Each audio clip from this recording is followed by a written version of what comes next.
Welcome back to the final episode of this year of 8mm Syndicate's hit list. I'm Anubhav, And I am Achyuth. and today we're going to discuss our favorite performances of the year. Right off the bat, it's been a tough list to compile and shorten down because this year has had quite a few stellar performances, wouldn't you agree? Yeah, I mean, it's been an embarrassment of riches when it comes to movies and performances. I think I have a list where I'm maintaining all the movies I've seen, and it takes the list till about 70 films for it to go from great films to mediocre films. Hmm. So you can imagine there's at least 60 films which are pretty good and which have fantastic performances. Yeah, because you can't have a good film without great performances anchoring it. Yeah, but I think there are some films within that which are sort of mid performances, but we're here to celebrate excellence, not mediocrity. Yeah, true. Like just to put out an example, I think Pranav Mohanlal is not very good in Dice Array, Hmm. but the film around him uses him well and is made so well that it really works despite him. Just stuff like that. Even Bison Kalamadan, I don't know how to pronounce it, but Kalamadan. Kalamadan. It's got Vikram Jr. and I think he is not very good in the role, but the film uses him very well. Like he doesn't have much to do, but the film posits that he's a blunt instrument and just uses him, stuff like that. Hmm. A great film can have a mediocre performance, but it depends on the filmmaker how to use him or her well. But again, we're here to celebrate our favorites, not our. Not the mediocrities. Yeah. Just one thing before we start, I want to emphasize these are our favorites. We are not awarding Oscars here. These are performances that, speaking for myself, that I enjoyed watching. They might not be the top of anyone's list or anything, but they're my favorites. It's a very subjective list. And I would also like to highlight two things here. One, there are still a few films with great performances that I have yet to see. I'm sure the same applies to Anubhav. Yeah. This list is also not exhaustive. And lastly, this list is not a ranking in any way. It's just that our communication is linear, so we have to go from one to another. But these are just great performances, each of them on their own merit. And I don't think performances are so subjective and so specific that you can't like really compare these. Yeah, you can't. Like some characters' performance might need a lot of extraness, a lot of bombasticness. Another might need a lot of subtlety and a lot of quietness. And how do you put them one against the other? That's just not fair. So, on that note of quietness and bombasticness, one of my favorite performances this year is from Lynn Ramsey's Die My Love. Hmm. It's the central performance by Jennifer Lawrence. Mm. It's a very bombastic, very loud performance, and Robert Pattinson, her co star, meets her on that. Mm. He replies to her extraness with his Mm. own extraness and his own Mm. physicality and all that. I Mm. think Jennifer Lawrence is very underrated because she's so charming in the interviews that you think that it's making up for her like lack of talent, but no, she is the shit. I mean, I've seen her since like Winter's Bone, Yeah, me too. where she was excellent, and yeah, and she's been in like so many films, Silver Linings Playbook, and of course the Hunger Games series, Mother. Then the David O. Russell films. The film that this is closest to is Mother, Mm. but in Mother she had to react a lot because things Yeah. were happening to her. Here it feels like a sibling film to Mother in as much as she is the one causing things. She's the one who's causing all the chaos and all the insanity that happens in the film. Mm. It's Die My Love is based on a book that has a lot of rich inner thoughts and everything, and the way they transmute it into film is through her performance and actions and her bizarreness. And ultimately, of course, it's about a woman who's suffering from postpartum depression, but Jennifer Lawrence really manages to make it her own and put her mark on it. Like there is a specificity to everything, like an almost animalness that she brings to it. Like there is one scene where she's just sort of left her kid and she's coming back and she's prowling in the tall grass back to her. So of course it's a collaboration with Lynn Ramsey, who brings about the best in her actors. Yes, absolutely. Yeah, I think every person, every lead who's worked with Lynn Ramsey has turned in like a spectacular performance. We are talking about Tilda Swinton or Joaquin Phoenix. I think those are all-timer performances from these guys. Yeah, absolutely. Jennifer Lawrence joins that pantheon. But then there are the quieter moments in the film where, so just to spoil the film a little bit, Jennifer Lawrence's character is suffering from postpartum and being uprooted from her city life, and she's in this sort of rural, like Midwest kind of town. So there is a point at which she enters into a psychiatric facility and then she leaves it, seemingly having recovered from whatever she was suffering from. But there is one scene where she's in, a state of domesticity, and she's just, preparing some food or doing like basically like normal wife in a patriarchal household kind of situation. And you can see on her face that it's coming back. Like this is not her life, and it's like slowly snapping. Oh my God, that when you describe it, I can imagine what that performance must have been like, where you show on your face this thing creeping back in, Yeah. and the camera is there to show it to the audience. Oh man, that must have been insane. Yeah, it's a tour de force of a performance. As for the film, I think it's one of those poetic films that doesn't like reveal itself on a first watch. It's very like Mother in that way, but Mother was like super extra. Super extra and shallow if you think about it after the first watch. Yeah, so this is sibling of Mother, which is not. This is the yin to mother's yang. Yeah, yeah, yeah. I guess so. Yeah, yeah. We were talking about bombastic versus restrained, right? Yeah. So on the other end of the spectrum, and I know that you probably have her on your list, is Fernanda Torres. Yes. So let's talk about Fernanda Torres's performance in Walter Salas's film I'm Still Here, which was also the Brazilian nominee for the best foreign film. And Fernanda Torres herself was nominated for the Oscars for Best Actress. And the funny thing is, in one of the houses that I was living here in Germany in the interim, one of the flatmates was a guy from Brazil who had come here to do his final thesis. Hmm. So I got talking to him about Brazilian cinema, and we talked about the usual suspects like Tropa de Elite 1 and 2, and then City of God. And then I asked him about I Am Still Here. And he told me that I Am Still Here was so big that after the film, a lot of people started going to the place where their house was, as depicted in the film. Ah, But that house is no longer there.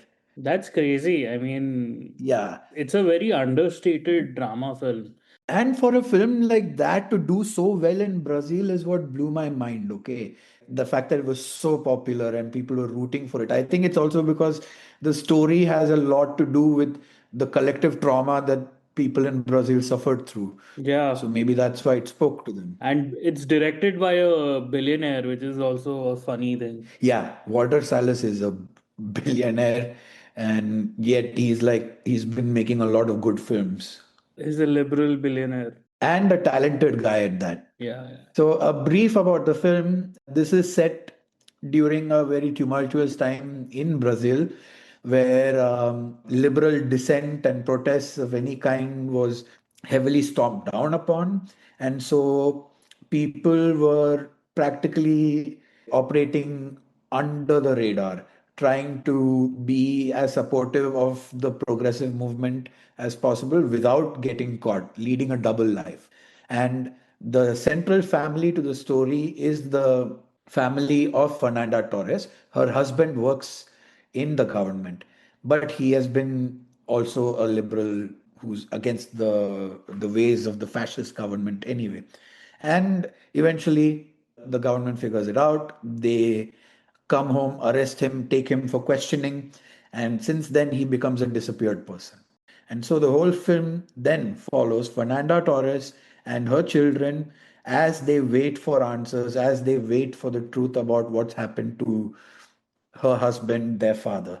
There are many moments of cluelessness, anxiety, grief, not knowing what it is, not being able to make peace with it, but there's still hope.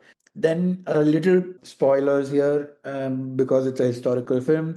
Turns out that they interrogated the man and killed him, and many years later, Fernanda Torres finally finds out that he's dead, that it's over. This is the answer. And then they're all finally packing up to move out of this house, leave it all behind, start anew somehow, without their father present, without her husband present. And she is just taking it all in, and her face is both a wall and a cracking dam. That's the best way I can describe her performance. Like what I can recollect is that she plays the interiority of her character really well. It's a slippery line to toe. Exactly. That's why I said a wall and a cracking dam. Yeah, yeah. It's very complex because on one hand you have to show the audience of the film what emotion the character is actually feeling, but on the other hand, The other characters in the world cannot see her emotions as flowing openly. yeah, so it's like really tricky. The one scene that I remember very well is the bank scene where she's sort of unable to withdraw her money and all that. She just plays that really well because she knows she's defeated. There is a desperation to her, but she brings like such A a dignity to it. exactly. She brings a dignity to this role. Like the character is all dignity. Like even in the final moments when she is played by Fernanda Torres's mother, that through line is there that this character is all about maintaining dignity in the storm. The performance itself manifests poetry, sort of a paean to all the people who survived that regime and resisted that regime.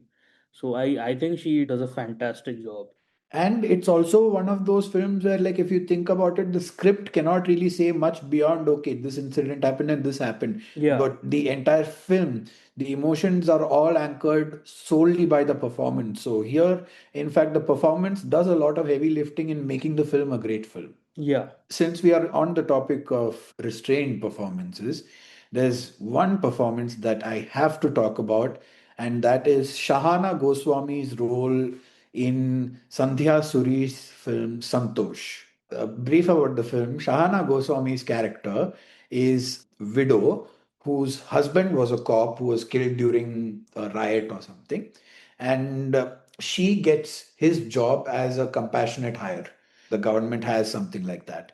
So she now joins as a constable, and we see her as the only sort of humane person in this male dominated police force that's also casteist, that doesn't care that there's a father who's coming and saying that my daughter's been missing for 2 days. They just say, oh, go out, write a complaint, come back. The apathy of the system is contrasted by her.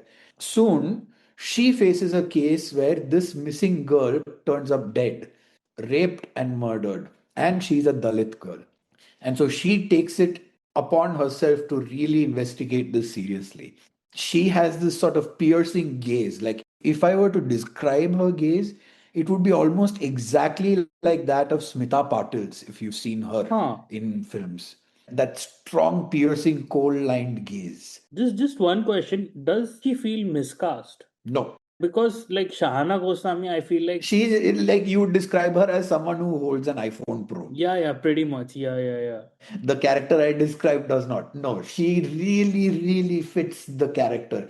I did not know who Shahana Goswami was. This is the first time I'm seeing her. After I saw this performance, I looked her up on Instagram and I'm like, oh, this and that. No, no, wait, you haven't seen Rock On. She played Arjun Rampal's wife in Rock On. I saw it long ago and it's a very forgettable film, so I don't remember it. So she has that Smita Patil type piercing gaze. Okay. They have done a little bit of brown face on her, I believe, or I don't know whether she has done a lot of whitening makeup on her Instagram, whichever it is. I'm just putting that out there. But back to the performance. So she's now hot in the heels of the person who has done this abhorrent crime, and she finally catches him, and now they are interrogating him, and the camera comes to a very tight close up of her as we hear the background sounds of the violence happening. And we see her disgust at first, and she's trying to look away. And then she comes back to look at it as if she's convinced that this needs to be done because they've chased and caught the guy who did it. Hmm. All the evidence pointed to him. And then she herself takes her hand and uses it for the violence in extracting the confession. Hmm. And then she has a terrific breakdown. But until then, she is also like a cracked dam and a wall. And her eyes are betraying so many emotions, but she has to keep it all steely quiet because she's a cop, she's a junior cop. And this could be the guy she's been after. So that's why this performance, the fact that in such a tight close up in front of the camera, unflinchingly, her gaze conveys so much. I was bowled the fuck away by this performance, and because of that, this film. Like, this too is just like I'm Still Here. This is a great film that was made great heavily by this great performance. There are other great performances also, but this one obviously takes the cake. Hmm. Nice. No, this is a film I've yet to watch, and I wouldn't say I'm excited to watch it, but I'm looking forward to it. Because it's a harrowing film about India, and Yeah, it's I about the really, truths that we know, caste-based violence, and yeah, all these fun subjects. you open Twitter daily, this is what you'll see. So, Yeah, yeah. There is a discussion to be had about how this kind of film doesn't really appeal to the people it's sort of made for. I mean, as in made for, as in, it's made for the bourgeois. yeah, it's made for the bourgeois who will probably never experience this sort of violence. So it's kind of feels a little pointless to me, this exercise, but ठीक है. Anyways, the other performance I loved this year, and it's from a film that I did not like too much, but from a filmmaker I really love who has stumbled a little bit. It's from Julia Ducournau's Alpha, Tahar Rahim. Hmm. So Alpha is a film. It's sort of a coming of age film that is set in a sort of parallel universe. It's set in like the 1990s in a parallel universe, and it flashes back to like like to the 80s or 70s or something like that. Hmm. But basically here there is in the flashback portions there is a Hmm. disease that is much like AIDS. It is sexually transmitted or like transmitted through use of needles or blood transfusion. That is, I mean, that moves like AIDS, but in effect it makes your body slowly turn into marble. So there are shots of this hospital where a lot of patients are kind of stuck in half marble bodies and stuff like that. It's What bodies? Half half what? marble, like, so the bodies become like Oh, marbles, like literally like a marble so statue. that's how it Yeah, that's how progresses. it Okay. progresses. Hmm. And the film's main narrative starts when this there is a doctor played by Golshifteh Farhani, who's one of the most beautiful women in the universe. Her daughter has snuck out to a party and he gets a stick poke tattoo done. Now, the disease has still not been eradicated, so her mother starts wondering whether, her daughter has caught the disease. Now, meanwhile, the doctor's brother, Amin, who is a recovering drug addict and is played by Rahim, whose performance I'm going to talk about, he comes to stay with them. Now, Tahar Rahim's performance actually reminded me of two Paul Mescal performances, which are from All of Us Strangers as well as, After Sun. yeah, so it's a bit of After Sun, it's a bit of All of Us Strangers in it, in how heartbreaking this performance is. He plays a junkie, has sort of who flits between not wanting to be a junkie and then giving into the junkiness. And he is this very damaged individual, but he's also like a charming uncle, he's a charming, fun uncle. What a junkie is between his phases of, addiction. Tahar Rahim portrays that really well. Now, I haven't seen Tahar Rahim in a lot of films. Like, I missed Un Prophet, and I have seen Un Prophet, and he's good in it. amazing because what he's done is he's sort of slimmed down, so his muscles look like sinews. He brings the physicality of Joaquin Phoenix's Joker performance. which was very admirable in that film. But I don't like that film, but that aspect of it was very admirable. So he really brings that here. With every move of his muscle, he's sort of conveying a sort of vulnerability and also a sort of dangerous strength. Like you can feel at any point that in the performance that this guy is going to like fuck up majorly. Yeah, he's gonna break. Yeah, when you mentioned that it reminded you of Paul Mescal from All of Us Strangers, I'm like, okay, that means he's screaming that he's a train wreck waiting to happen. Yeah. Tahar Rahim's performance is much better. He gets to do much more, of course, but he has this innate charm that he can turn on itself. Like he will be charming one moment and he will be like really, I wouldn't say terrifying, but kind of scary the next. Dark. So this film is kind of, it jumps between being really beautiful and then really bad. That's the only way to describe it. But he is the brightest spot in this weird film, and his performance is, I think, one of the best performances I've seen this year. The next performance that was unforgettable for me this year was Ray Fiennes in Danny Boyle's 28 Years Later. He plays this doctor who's still living in this post-apocalyptic land, and he is trying to sort of make sense of everything by giving dignity to even the dead bodies of all the dead people. And but people think that he's this crazy guy because he walks around with carrying dead bodies and burning them and taking their skulls out and their bones and creating a bone temple, and he's walking around all yellow in color because of the iodine which he puts on himself because it protects him from the zombie virus thingy, the rage virus. So people stay away from him, but he's actually this very sensitive, kind, warm person. And he comes into the film at about the third act, like properly. Hmm. I think his casting is very interesting because Raffine is known for playing villains in a lot of mainstream movies. Yes. Like of course there is Harry Potter, and then there is like Schindler's List, which are the big ones, and also Clash of the Titans, which not a lot of people remember, but Yeah, and then even in the menu, he plays a sinister character. You got that sinister disposition. yeah, and then there's a scene in 28 Years Later which sort of builds him up to be this sinister force, like basically builds him up to be a psychopath. Yeah. And then when he finally appears, he's like nothing like you'd expect. He's the most gentle force in the world of the film. The gentleness comes across even in his voice, like his cadence.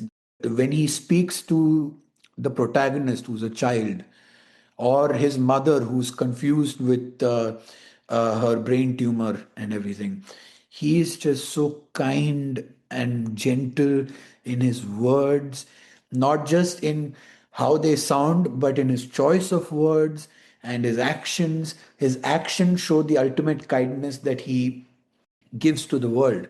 But the main thing is there's this one scene, very pivotal scene, where he's explaining to the protagonist child that, there's one truth in life, and that is that we all must die. But then the other truth is that we all must love, because if you know you're going to die anyway, why not also love? We are capable of it. And if we love, then we must understand that when those who love us, when they die, there are many kinds of death, but going with your loved ones who care for you, who are there for you, there right at the end, well, that's a good kind. So he's literally soothing this child and explaining what death is, and is helping this child let go of his mom, whom he then euthanizes later on. My God, the amount of gentleness that you have to bring into that performance to make that hard hitting a moment actually land, Hmm. actually calm you. Because I was grieving with the child, I was crying buckets when the scene was happening, and then his words came and they soothed my tears. I was still crying, but I was okay. I knew I'd be okay. And that to me is a hat tip performance right there. It wouldn't have been made without this performer doing what he did. His performance is the most important performance in the film, because like the kid in the film, Spike, until now he's only seen like death and destruction and violence and all that. And disappointing men. Yeah, exactly. Like his main male hero has disappointed, and then you come to Ralph Fiennes, and he's firstly, I mean, it's really crucial that he has the physicality of an action hero in this, but he has the demeanor of like, like a scientist. It's basically the role Dave Bautista longs for. Yeah. Which is sort of almost got in Blade Runner 2049. Yeah, it's sort of similar to the guy he played in Blade Runner. This is a very pivotal role, and Ralph Fiennes is, as usual, excellent. He has never not been excellent in anything except for, I think, Clash of the Titans. He always brings his A game to every film. I mean, it's not in my top five favorites, but thinking of Ralph Fiennes, so one of my favorite Ralph Fiennes performances is M. Gustav in Grand Budapest Hotel. Yes, yes. So just jumping off that, I mean, I feel like all of Wes Anderson's films have amazing performances, but since they're cartoonish and kind of dialed into the Wes Anderson quirks and the Wes Anderson grammar, so to say, that's why I feel like a lot of his performances get ignored. And one of the performances that will be ignored come award season and by the world at large is Michael Cera in Phoenician Scheme. He plays like an intern or something. He plays Bjorn Lund, who's like a sort of a assistant to Benicio del Toro's character. Spoilers for the film, and halfway through the film, we find out that he's actually a spy. And Michael Cera is so good in this role. It's basically like a side comic role, but he is perfect. So his accent is unimpeachable. I found something on the trolley. It's so funny. It's a perfect accent for the role. Mm. And after he's revealed as a spy, there is a comical transformation he undergoes where he goes from this nerdy assistant to becoming suave and super cool like a spy. Mm. Mm. It's a hilarious transformation, and Wes Anderson's paints are his actors. Mm. Michael Cera should have been in his palette for a long time. He's been utilized so well in this film. If you were counting, this would be my sixth favorite performance. Like, just didn't make the list, but it's a fun performance. Mm. It's an honorable mention. Yeah, it's an honorable mention. Moving on from that, I this is my second favorite performance of the year, and I think it might be one of your favorites as well. Ooh, which one? Which one? It's Delroy Lindo as Delta Slim. Oh, Delta Slim in Sinners. My God, what a performance! Oh man, it's like I have seen Lindo in other roles before, and I swear he has transformed himself into Delta Slim completely. Oh, what a bombastic performance! Yeah, I think Sinners has the best ensemble of any film this year, Yes, not one misfire. but Delroy Lindo really, really stands out. His character is kind of tough because he has to be the comic relief in some ways, but he's also an elder black. An elder, the wise old man. Yeah, so he has to have that facet to him as well, and that tragedy, and so he has to be a sage and a fool at the same time. Hmm. It's a difficult role, and And at the same time, he has to show the weight of him being an alcoholic and what makes him an alcoholic, all the shit yeah. that he's seen. Being an elder in those times means having survived and witnessed a lot of atrocities and lost many people. And you see that weight that he carries. Yeah, so we have various scenes that address different facets of his character. Like there is a moment where he has to be vain and funny and pathetic, and then he has to be sad and elegiac, and then there is another scene where he has to be the elder, and then again another scene where he gets the biggest laugh in the film, I think. You know what? I think I done shat myself. Yeah, yeah, that is perfect comic timing. But here's the thing, like it's a tricky needle to thread. Like, how do you play these parts while making them feel like the same character? It really does feel like Delta Slim. It is one person still at the end of the day. We never feel like, oh, they are jarring. Yeah, it's a really well-rounded character. He's probably like the fourth most important character in the plot. He steals every scene he's in, but he's generous enough to be a supporting actor. Yes, I couldn't have said it better myself, dude. Dude, there's one deleted scene. Have you seen it where it's just him singing a song? Yeah, yeah, I've seen it. I've seen it. I mean, I understand why it's deleted. That was also so great. Him lost in it and just singing and playing to his heart's content. I mean, that's also a side of Delta Slim that we see when he becomes one with the music. Like he's truly one with the music, and you feel that also. So, even from a musical standpoint, his performance is shining. And that is an additional layer that none of the other performances have had to tackle. Yeah, and I think the scene which sort of establishes the main theme of the film, which is where music comes from and why is it so important. Sort of emblematic in that scene where he has a monologue in the car when they're going to the juke bar. If he's nominated for an Oscar, this is the scene they should show, where he starts talking about his experiences in prison and His friend who took all the money and got lynched. yeah, all that stuff. And right after finishing his very horrible, sad story, he starts thrumming his, thrumming like something, like he basically starts tapping and Like, something like that he goes. yeah, so basically they're using music as a sort of a release from all the trauma that they have. Yeah. And it's one of Sinner's most crucial scenes. And I love how he's initially so cautious about Sammy. Like, who's this kid? Is he gonna try and play music where I'm playing? And then later he becomes a mentor and a protector to Sammy. Yeah, because he can't help it. He's an elder black, right? You have to become a mentor to these guys. Yeah. And like when Sammy is about to perform, he tells him, hey, no, stop, stop, stop. Tell him your name. Where are you from?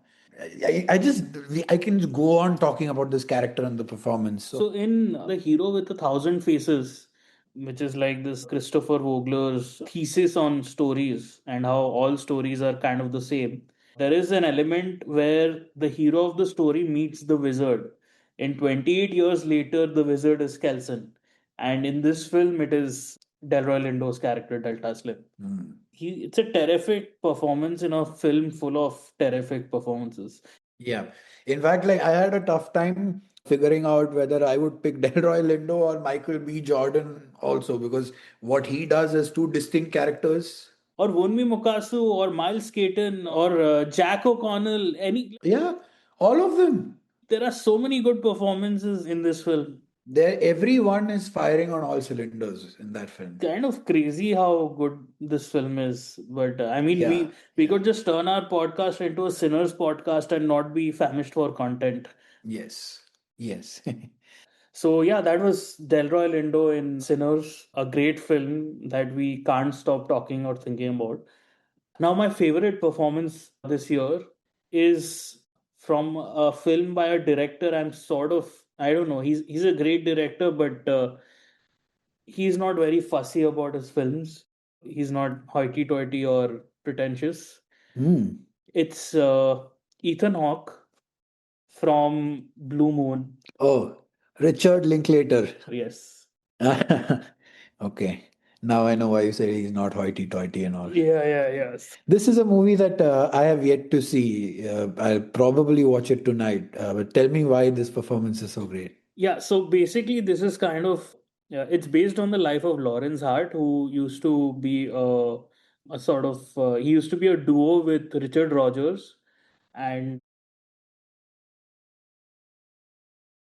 they have composed a lot of show tunes and all that. Show tunes are basically Broadway musical pieces, Hmm. so musical theater songs. Hmm. And what happened was Richard Rogers sort of split away from him and started writing and composing with Oscar Hammerstein. Hmm. And Hammerstein and Rogers then became like a hit duo while Lawrence Art sort of faded into obscurity. Hmm. So yeah, so that's basically the story. And Blue Moon is a film about a loser, and it's set in a pivotal day in the beginning of his loserdom.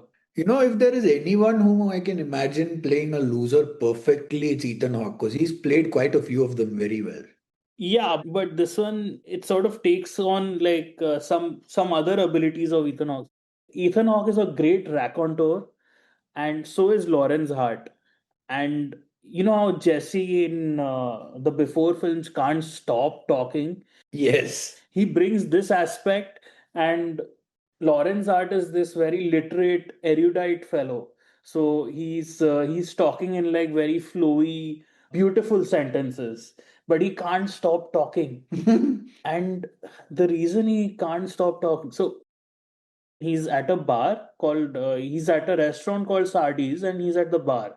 So Sardi's is this famous place where after any play or musical, the staff of those plays, they go and chill out over there. So it's very famous. It's a fixture in New York. Now what has happened is he is waiting for the premiere party of his former partner's latest hit play called Oklahoma.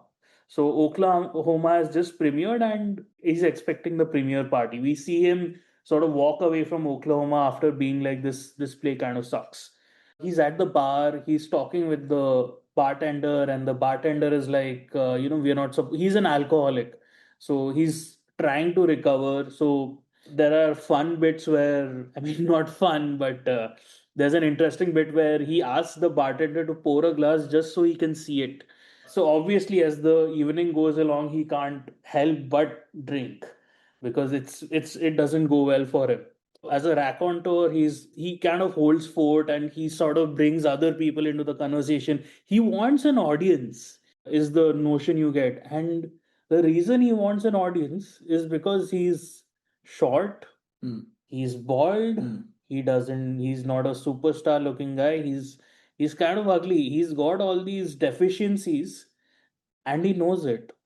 So he had to sort of compensate for that by being loud in his, not just audibly loud, but also in his sentences and in his exhortations. Hmm. Loud is like his way of life. Yeah, from the beginning, he's a very compelling, pathetic man. So if you make them just pathetic, it's not fun to watch. But since he's so compelling in his speech and all that, he's a very interesting character that way. He's a bit enthralling in a way. Yeah, he's very arresting, and it's sort of like watching a train wreck because you know that whatever he hopes for and everything, he's gonna fail. It's written on his face. He sort of knows it underneath his skin, and that is something that Ethan Hawke plays well. He's like a walking self-fulfilling prophecy from the way you describe it. I wouldn't know about self-fulfilling, but he knows that he's fucked. He's very self-aware under the surface, and Ethan Hawke really plays that very well. But he still hopes nonetheless. Like there is a scene where he's like playing a 50-year-old Lawrence Hart, but Lawrence Hart has a crush on Yale art student played by Margaret Qualley. So I mean, it's serious then. But she wants to have nothing to do with him. Like it's very obvious that she's using him as a ladder to climb on to reach Richard Rogers and people who can actually get her a job. So there is this one scene where Lawrence Hart takes her to like a secret place and just talks with her, and she talks about her experience, and he is just a mute spectator, and whatever she says, it stings him like a Cupid's arrow, even though those were meant to be needles. It's played so well by Linklater and the entire company. It's one of those rare performances that invokes sympathy. Again, like he doesn't ask for sympathy, but you give it. Sympathy, as in the sort of sympathy you would have for a wounded puppy or some shit like that. Yeah. Pity almost. Yeah, pity is the right word. Yeah, it's one of those kind of performances, and again, it's like perfect for him because you can see someone of Jesse, from before, turn into this. Youth has left me, and all I've got is my words. It's sort of like that. And my cynicism and my anger and my sadness. That's all that's left. I don't know if it'll get any awards play, but it's an amazing performance of a diminutive man being further diminished. I really want to watch it now. Yeah, yeah, check it out. I think you'll like it. Before I reveal my last name, I just want to give one honorable shout out to Benicio del Toro Yeah, for what he did in one battle after another. Now, I'm singling out Del Toro over Leo and even Chase Infinity, and Sean Penn. we can talk about the ensemble because I feel like there are two performances I really love from that film, and none of them are the main players. One is the teacher that Leonardo DiCaprio talks with while smoking a vape. Yeah, but duty is the right kind of history and all that. Yeah, her performance is hilarious as just someone reacting to this crazy guy. Yeah, and then I really love actually the three. I really love the doctor when after Leo is Bob Ferguson is arrested, and she's like, "Do you have diabetes?" And she sort of nods and like sort of No, no, no. She uses the word bad hombre. yeah. That's the key word. Like that's That's the word that the sensei also used. So Yeah, so she's working with Sensei.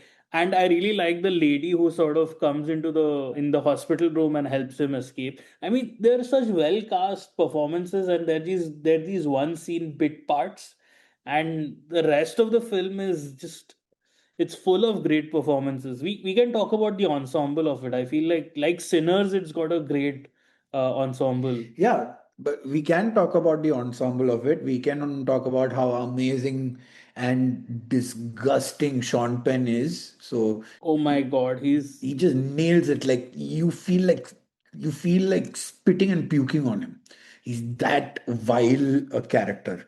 the scene he has with Chase Infinity is an amazing scene. With the paternity test, and then he's losing it. The one where he goes, "I'm not a homosexual." If you're thinking that, it's so funny. Oh man. Oh fuck.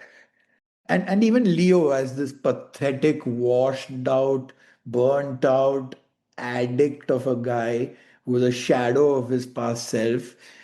Brilliant performance, man. No ego whatsoever. Absolutely no ego. Yeah, it's a character who achieves kind of nothing by the end of the film.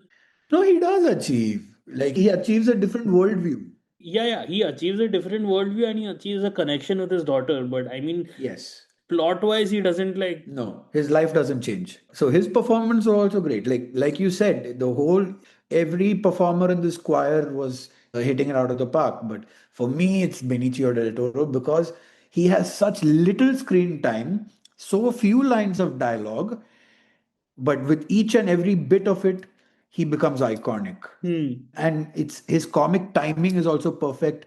It felt like he's an extension of his Wes Anderson persona a bit, but slightly dialed down in this film. No, he feels effortless. That's what this performance is like. Yeah, he feels as effortless as the character he's playing is supposed to be in life. And I think like his character of Sensei is someone who is like no fear, like Tom fucking Cruise. Just Yeah. do it. Fuck the authorities.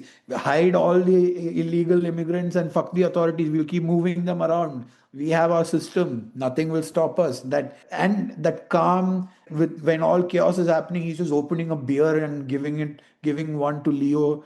He's just so zen, Yeah. and every bit of the performance reflects that zen to the point where his last line also, oh, just a few small beers with that playful smile. Oh man, that frame is etched in my heart very specially. He's this very zen, impish kind of character. By the way, did you know this? They held up the film for like 3 months so that Benicio could come and shoot. Good. Like he ballooned the budget by $50 million or something like that Why? because they had to hold the sets for so long. Oh, for 3 whole months they had to hold all the sets of 50. Yeah, yeah. I don't know the exact amount, but he ballooned the budget quite a bit. I'd like to think that Paul Thomas Anderson knew exactly why Benicio was so important for the role. Yeah, he makes the role. I can't see anyone else in that role. He also came to set and he was like, "I'm not prepared for this at all." He basically just winged it. Yeah, he winged it. He winged it. He winged the entire thing. Uh, I'm now going to reveal the last name in my list, but very, very, very, very, very, very quickly before that, just two shout outs. One is to Anjanua Ellis Taylor, who played the protagonist's grandmother in Nickel Boys, and she's facing the camera directly a lot, and her gentleness and kindness does a lot of heavy lifting, and it's one of my most cherished performances of the year. And the last shout out is to Marianne Jean Baptiste, whose performance in Hard Truths as this depressed, always angry, cantankerous person who's always exploding and irritable, and everyone sort of just either keeps quiet or just can't stand her. And then she unravels, and we see why she's the way it is. It's an amazing performance, mainly also because I think that we all know someone like that in real life, and I could recognize that in the performance. So again, an unforgettable role. And now my the last name in my list of favorite performances is Stellan Skarsgård, Yes. who played Gustav Borg in Joachim Trier's Sentimental Value. I really dig this performance as well. If you've seen Jay Kelly, which I think a few people have seen, which is about George Clooney as a big actor who's trying to reconnect with his daughter and all that, I feel like this is a better version of Jay Kelly and a nice sequel to Jay Kelly. It's funny how these two films are in conversation. Hmm. But yeah, Skarsgård is, I think this is one of his finest performances, and And that is saying something for a man with Skarsgård's career. among the Skarsgårds, he sort of proves बाप बाप होता है. I feel, Yeah, the Betes still haven't done anything that can come close to what he's done. yeah, One just looks good, other just does a lot of makeup-y shit. all of them are good. No, Alexander was amazing in Succession. He was so fucking good in Succession. Like that's the only time I feel like he's been utilized well. Actually, yeah. Everywhere else, he's just the tall, good-looking Scandinavian dude who looks like a spitting image of the younger version of his father. Yeah, he'll be in a film called Pillion that will release sometime soon that I'm looking forward to. I like all his kids that I've seen. I mean, they're good. We are talking about acting in the scale, where you can show emotions in this scale. Yeah, but बाप बाप होता है. There was no doubt that Stellan's one of the greatest actors. I mean, what he did in Andor is, to me, one of the greatest performances of all time. And then comes this role where he's playing an old filmmaker who's trying to come back. He's finally written a script. This time it's about him, his daughter, his mother. All of these things are intertwined in this story. He's actually got two daughters that he's pretty much estranged from after he divorced their mother, and then he just went off to Sweden and then to make movies and everything. And now he's back with the script and he's old. He's trying to reconnect with them. He's trying to deal with his own generational trauma because, well, his mother died by suicide, and that could possibly explain why he is the way he is. There are all these things, and this whole thing is basically how a family that has got a shit ton of intergenerational trauma has to deal with it. That's the film. But the reason I'm singling out his performance is because of one scene and one scene alone. Very early on in the film, he has described the way his film is going to end. And then, right at the end, Hmm. we see that shot taking place with his own daughter playing character as intended originally. And he sees his daughter act out those bits that represent his mother's last moments. Hmm. And so he's connecting with what his mother did. He's connecting with his daughter again, who has now agreed to be in his film and who has given that great performance of his own mother's emotional weight. And in a way, he has been able to exorcise his past pain in that very moment. So all of these emotions are now happening together at the same time. And the camera is now in a very tight close up on Selin's face. And it's just his eyes, not even his lips, nothing. It's just his eyes that change into the various emotions before they settle down into something that we can just call overwhelm. But again, it's all there in the eyes, nowhere else in the body. And then he gets up and he's standing a bit hunched, quiet, a bit away from everyone else. That's performance, man. That's performance. I actually really like the bit where he goes to meet his old cinematographer. Oh, that's my second favorite scene too. Yeah, yeah, and he's all happy and everything, and then He's so happy, like, you will come now, you will do my film now. Cinematographer, like, yes, of course. You told me I will come. तूने बुलाया तो मैं आएगा. he's like, I'm getting the gang back together. It's ultimately it's about lost time. I feel this film, it's about lost time and like just regret. What happens is he's got this mood of we're getting the band back together. It'll be just like how it was 10 years ago. We'll make films 15 years ago, which is when he made his last film. And then the cinematographer has in sort of out of focus. He's sort of having difficulty getting off his chair. He slowly gets up and then reaches for the cane under the chair on the side. He's struggling to get off from the chair and then he picks up the cane and then he's freely walking with the cane, and Stellan realizes at that moment that this isn't happening, that he realizes that they've gotten older and that he's chasing a past that can't afford to exist anymore. And the Yeah. scene after that where he's talking with the cinematographer and he goes, we'll have to get, before that he's been ecstatic and very jovial about it, and then he's sitting down and he says, we have Netflix involved, there are so many other people that we want to meet, so I'll have to run it through them. But the message is conveyed. The cinematographer knows that he's getting a denial. Yeah. You can see that in the cinematographer's face also. And it doesn't break his heart even. He's like, "Hmm, okay, I understand." No, the thing is, it breaks Stellan's heart more than the cinematographer's, Yes. which he plays on his face. Yes. But later also one scene comes where Stellan's character is talking to his old producer friend. And they're like, what if this is the last movie that we make together? The lost time and mortality is also a big theme, when you Yeah. come, this guy is coming back after 15 years, he's old, there's suddenly limited time and a lot of things left unresolved. Yeah, again, not to bring it back to Jay Kelly, but Jay Kelly is trying to play with these themes, but this film does it so much more better because Jay Kelly is about the relationship between an actor and like a superstar and his manager. And similarly, Stallone has a lot of scenes with his manager here. But of course, as a filmmaker, and this film is leagues above Jay Kelly. I don't know why I have to bring in G. Kelly. It's just funny that these two similar films came out in the same year, and there is such a huge power gap between them. And Jay Kelly is made by no welterweight, huh? It's made by Noah Baumbach. Yeah, yeah, it's made by Noah Baumbach, but I don't know. It feels so fake compared to Sentimental Value, which feels quite real in its filmmaking and in particularly assessing a certain sort of European filmmaker.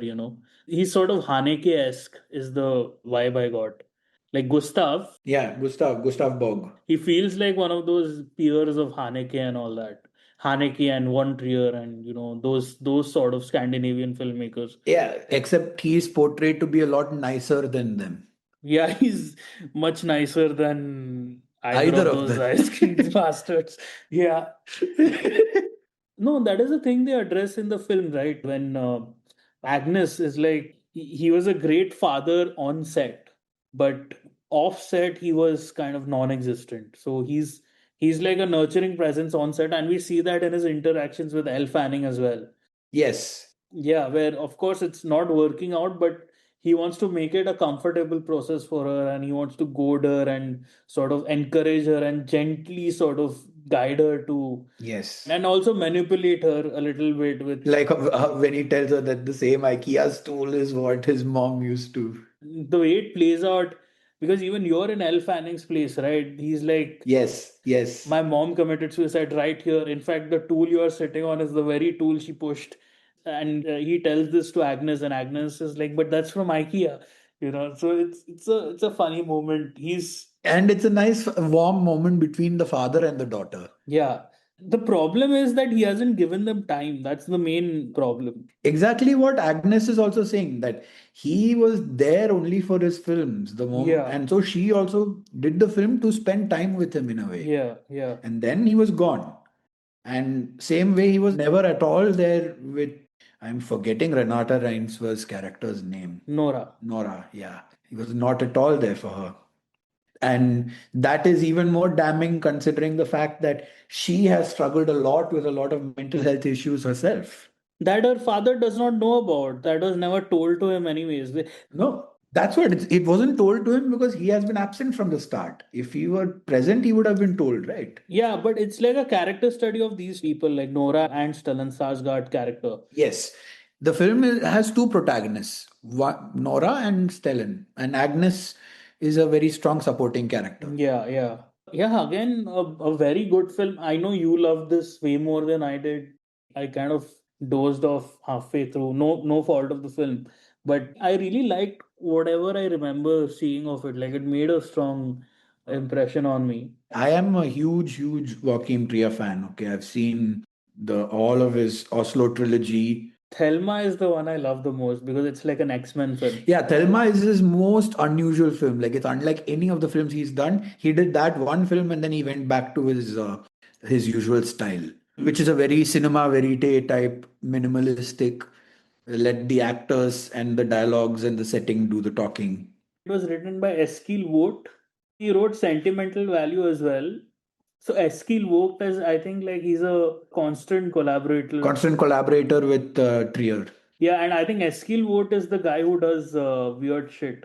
He's the one who did The Innocents right after Thelma, which I loved, which is like a X-Men movie. Hmm.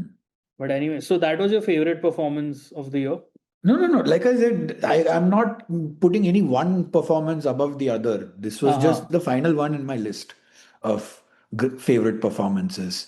They are all equally worthy of embrace and love and adulation. Yeah, because every film is like so different. I don't know how you can. Exactly. These are all performances that served a specific purpose for the specific film.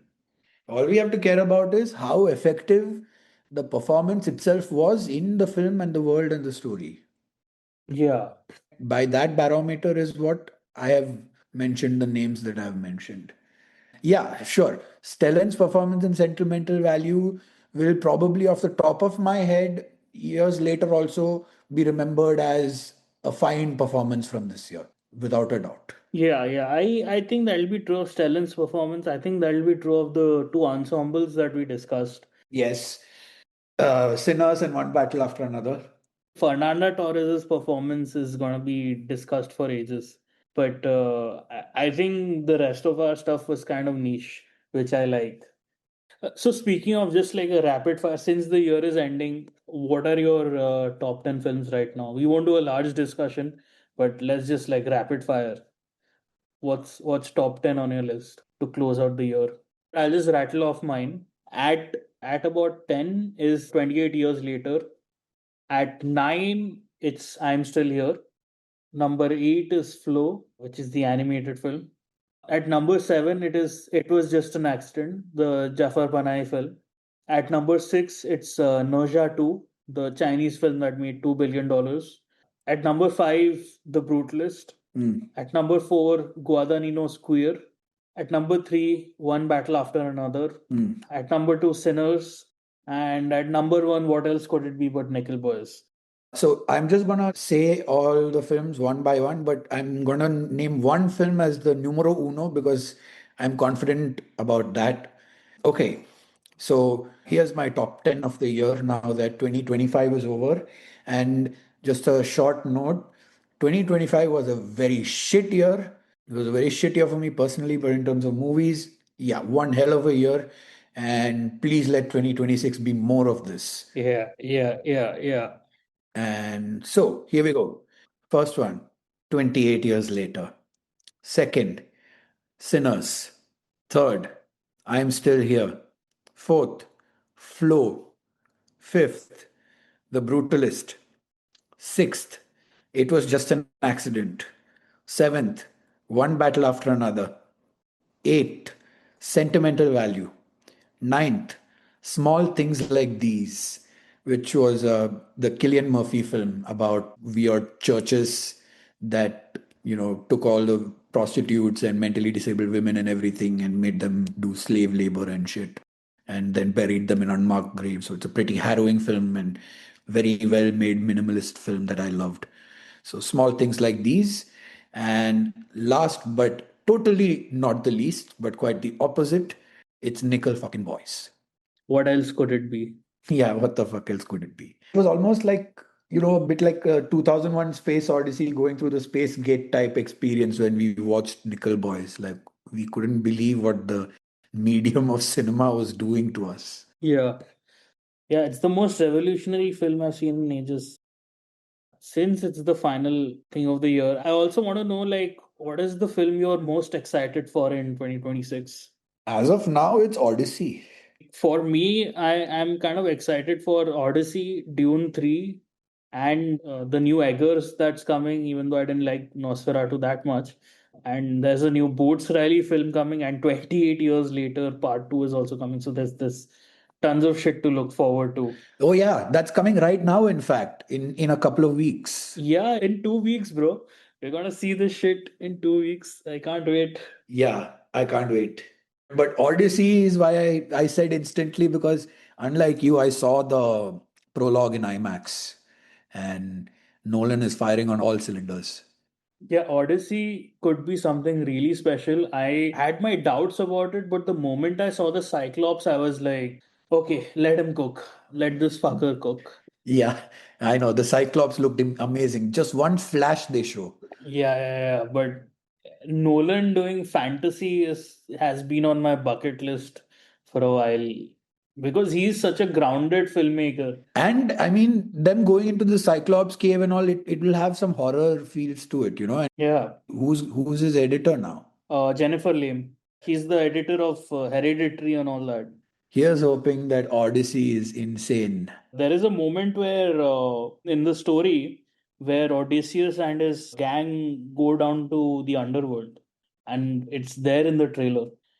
So yeah, we're in for some primo shit. Yes. But all the other ones you mentioned also, like the fact that we are getting Dune 3 so quick, like they fast tracked the whole fucking thing and it's Denny himself back. Yeah, I'm excited for it. Although I'm still miffed at the fact that we still haven't got the IMAX versions on Blu-ray and Denny's just all quiet about it. Yeah, hopefully they can piss out the IMAX Blu-rays before Netflix takes over.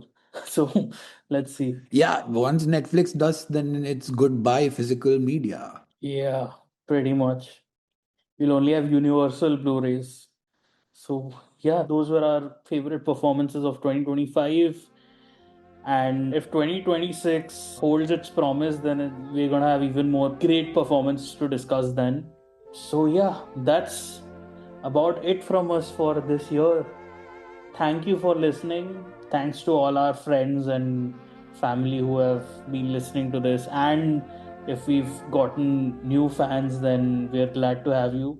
If you want your own movie mixtape, please feel free to click the link in the description. And yeah, that's all of it from 8mm Syndicate. That's it from us. Happy New Year to you and all your loved ones. And we hope that 2026 is very, very kind to each and every one of you. Viva la cinema! Viva la cinema!